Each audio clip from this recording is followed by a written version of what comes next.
Good morning mga sir, mga ma'am. Welcome to my vlog. So ngayon yung ating iba-vlog para po sa pagpatuloy po ng ating vlog itong project na Biwo Pagsanghan to Barangay Baong. So makikita po natin mga guys, talagang puspusan na po talaga yung sasaayos ng itong biwok. Makita po natin nga may mga materials na po dito, gamitan pa po ng equipment para po ito sa phase 1 na project, 100 meters. So ito makita po natin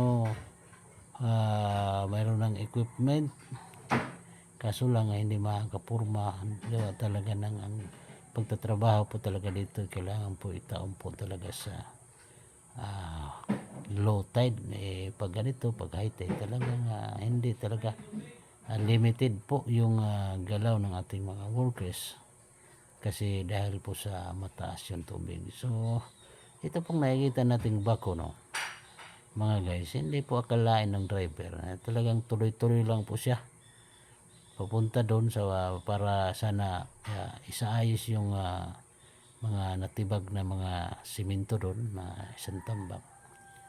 So ang problema lang is nabalaho po yung kanyang gulong. Ito nahihirapan po talaga para makaahon kasi napakalambot pala yung lupa. Talagang malambot talaga yung lupa na yan kasi hindi naman ginamitan kasi ng piso yan before kalsadahan. Kaya sa bigat pa naman ng bako ng equipment din, talagang babaon talaga. Makita natin guys, talagang halos mga lahati po talaga yung kanyang pagkabaon, yung kanyang gulong. So ito ginagawa niya, talagang ginagatulak yung bakit na makaalis dyan sa kanyang makita natin yun halos mga lahati nga kanyang gulong.